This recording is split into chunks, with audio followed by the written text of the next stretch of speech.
Picture this. You're a high school principal. You expel a black student for something she didn't do. You ignore her mother's calls. You laugh when she threatens legal action. Then 3 weeks later, you're sitting in a federal courtroom because that mother just filed a $10 million discrimination lawsuit. And the judge assigned to the case. Your own daughter. That's exactly what happened to Principal Victor Hayes of Riverside High. And what he didn't know was that his daughter, Judge Melissa Hayes-Thornton, had been waiting her whole life to stop being complicit in his cruelty. If this sounds like the kind of justice you need to see, hit that like button right now and drop a comment telling me where you're watching from.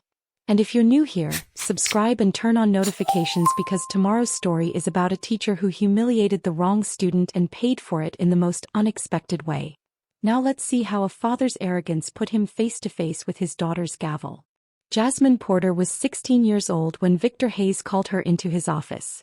She sat in the chair across from his massive oak desk, hands folded in her lap, trying to look smaller than she was. The office smelled like old books and the kind of cologne men wear when they're trying to prove something. Victor leaned back in his leather chair, fingers steepled under his chin. He had that look, the one administrators get when they've already made up their minds and the conversation is just theater. Do you know why you're here, Jasmine? No, sir. Someone vandalized the gymnasium last night. Spray-painted obscenities on the bleachers. Cost of cleanup is estimated at $4,000. Jasmine's stomach dropped. I didn't do that. Victor slid a photograph across the desk. It showed red spray paint on the gym bleachers. Words she wouldn't say out loud. Crude drawings. Security footage shows someone entering the gym at 11 p.m. Someone matching your description. What description? Victor didn't answer. He just looked at her. Jasmine felt something cold settle in her chest. She knew that look. She'd seen it on teachers' faces when they accused her of cheating on tests she'd studied 3 weeks for. She'd seen it on security guards' faces when they followed her through stores. She'd seen it her whole life. Mr. Hayes, I was at home at 11 p.m. My mom can verify. Your mother works night shifts, correct? Yes, but... So you were home alone. I was studying for my SATs. Can anyone confirm that? Jasmine paused. She'd been alone. Her little brother was at their grandmother's. Her mom was at the hospital where she worked as a nurse. No, but... Then we have a problem. Can I see the footage? Victor's jaw tightened. That's not necessary. If it shows me, I want to see it. The footage quality is poor. But the description matches. What description? Jasmine's voice was rising now, frustration cracking through. I didn't do this. Why would I vandalize the gym? Victor leaned forward. You tell me. You've been struggling this semester. Your grades have dropped. You were cut from the basketball team. I wasn't cut. I quit because Coach Jenkins kept. She stopped herself. Kept what? Jasmine looked down. Coach Jenkins had spent the whole season making comments. About her hair. About her attitude. About how she should be grateful for the opportunity. She'd quit because it was easier than fighting. Nothing. Victor stood. Jasmine, I've been principal here for 22 years. I know when a student is acting out. This behavior is unacceptable. I'm recommending expulsion. The word hit like a punch. Expulsion. Effective immediately. You can't do that. I didn't do anything. The evidence suggests otherwise. What evidence? Some grainy footage of someone who matches my description? That's not evidence. That's profiling. Victor's face went hard. Watch your tone. I'm telling the truth. The decision is final. You'll receive a formal letter tomorrow. You have 48 hours to clean out your locker. Jasmine stood, her chair scraping against the floor. My mom is going to fight this. Victor smiled. It wasn't kind. Your mother is welcome to try. But I've been doing this a long time, Jasmine. I know how these things go. Jasmine walked out. She didn't cry. Not yet. That night, Jasmine's mother, Diane Porter, came home at 2 a.m. to find her daughter sitting at the kitchen table, still awake. Baby, what's wrong?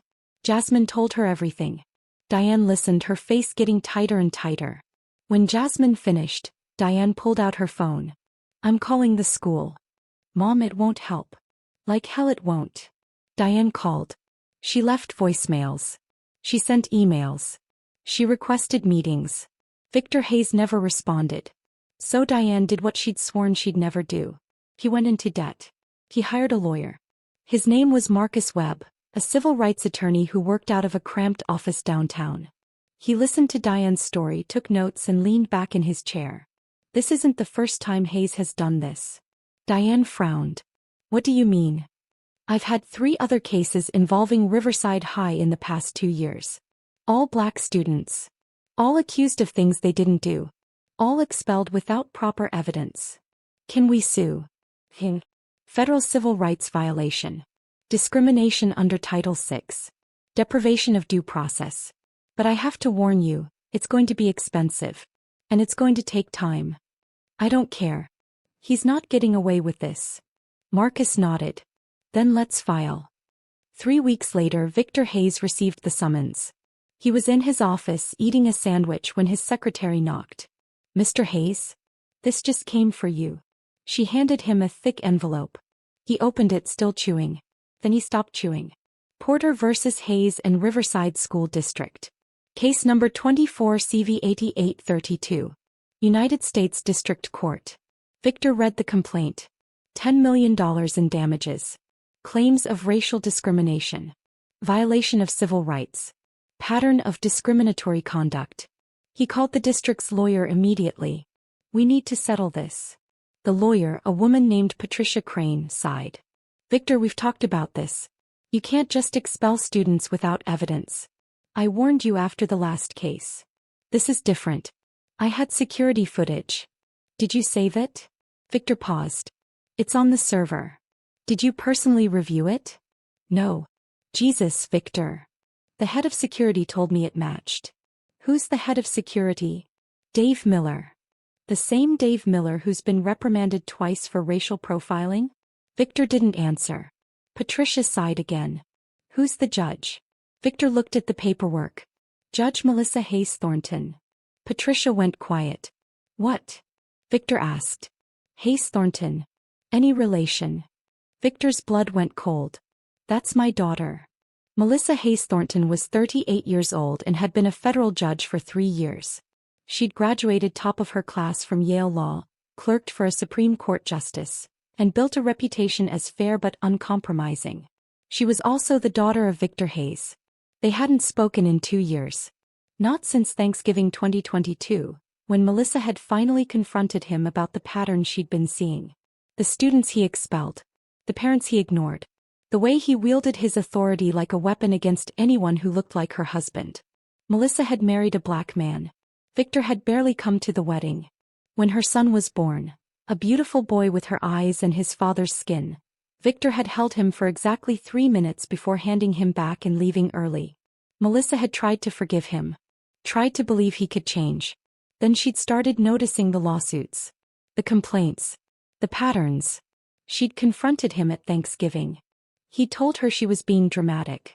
That she didn't understand what it was like to run a school in that neighborhood. She'd left. She hadn't been back. Now, sitting in her chambers looking at the case file in front of her, Melissa felt something twist in her chest. Porter versus Hayes. She should recuse herself. It was the obvious choice. The ethical choice. But then she read the complaint. She read about Jasmine Porter. About the missing footage. About the 3 other students. She thought about her son. About the world he was growing up in. About the Victor Hayes who would meet him in that world. She thought about her mother who died 5 years ago, and who'd spent her whole life making excuses for Victor. Melissa picked up her phone and called her clerk. I'm keeping the case. The first hearing was scheduled for a Tuesday morning in October.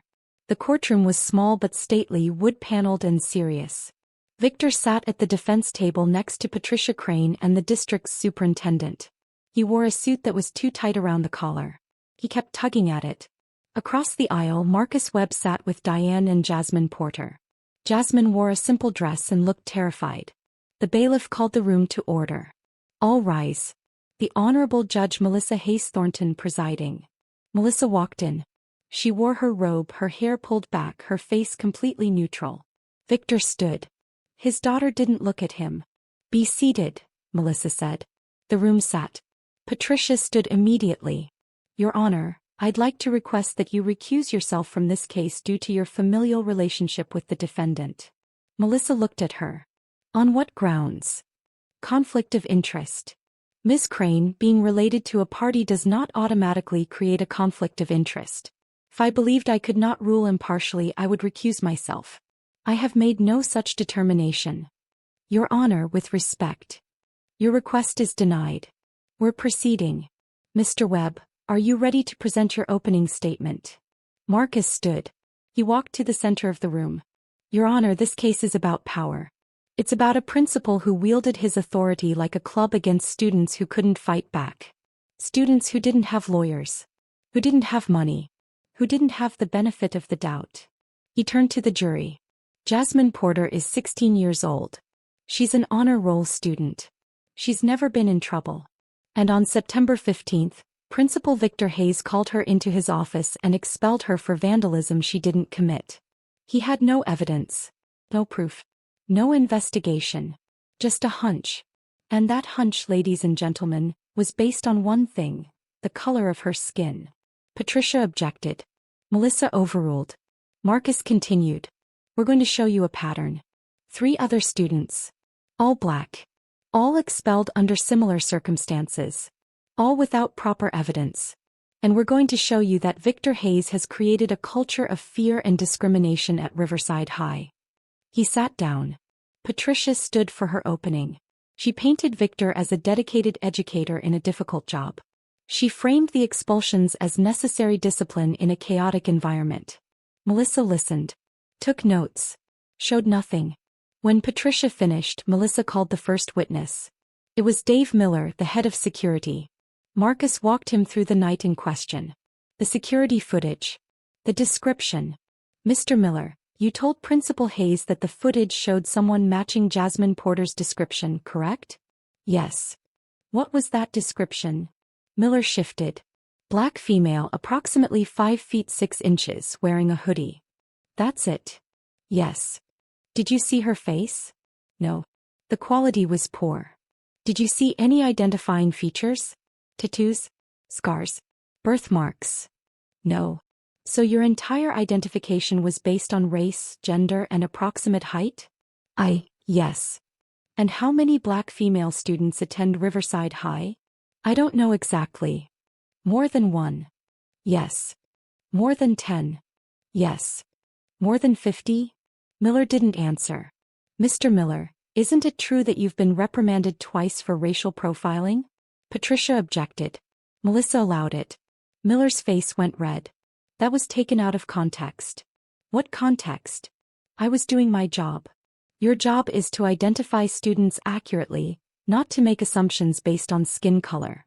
Objection. Sustained. Move on, Mr. Webb. Marcus nodded.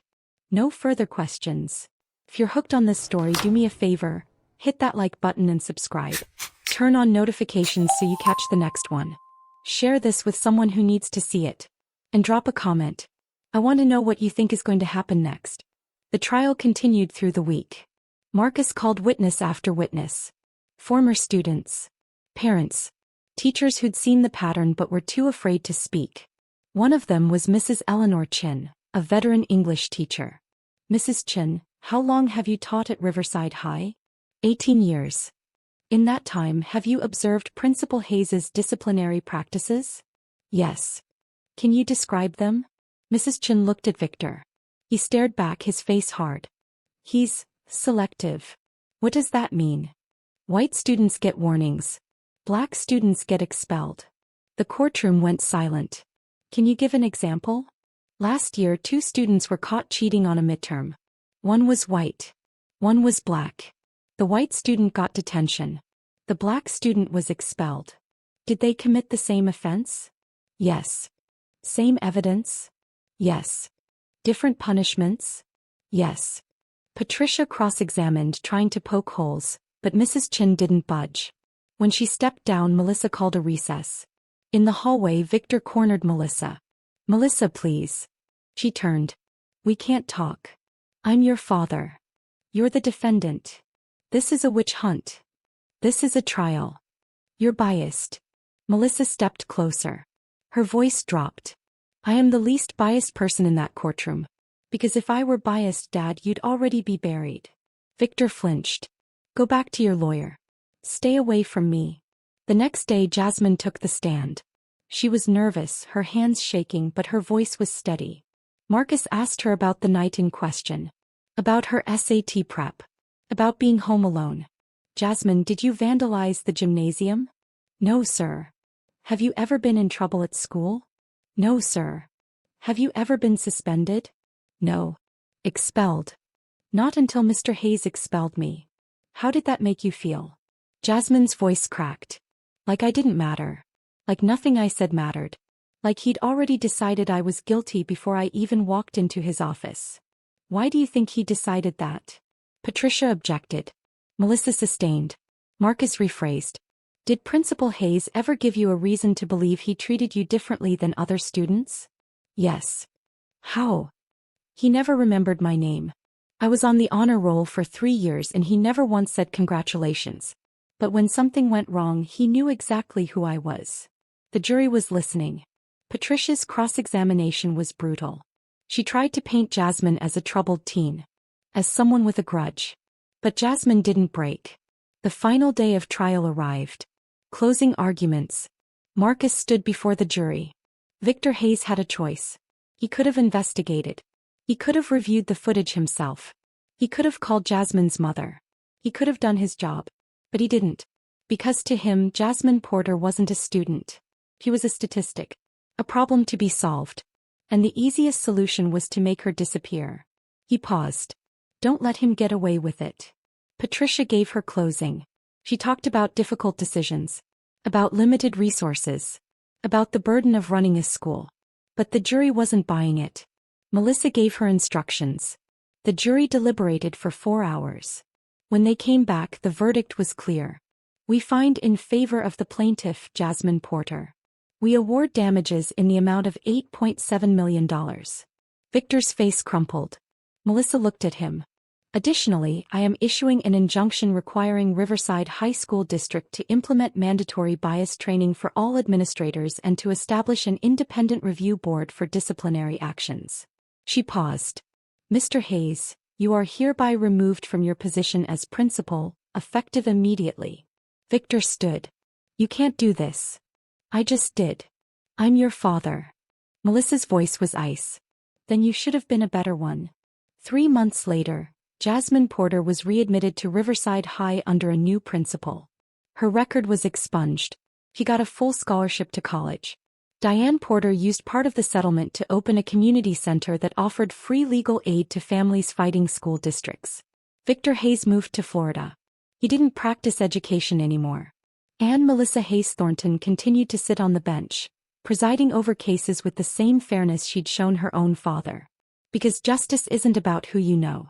It's about who you protect. Before you go, make sure you hit that like button, subscribe, and turn on those notifications. Share this video with someone who needs to hear it. And drop a comment below. I want to know what moment hit you hardest. Until next time, stay safe, stay curious, and I'll see you in the next one.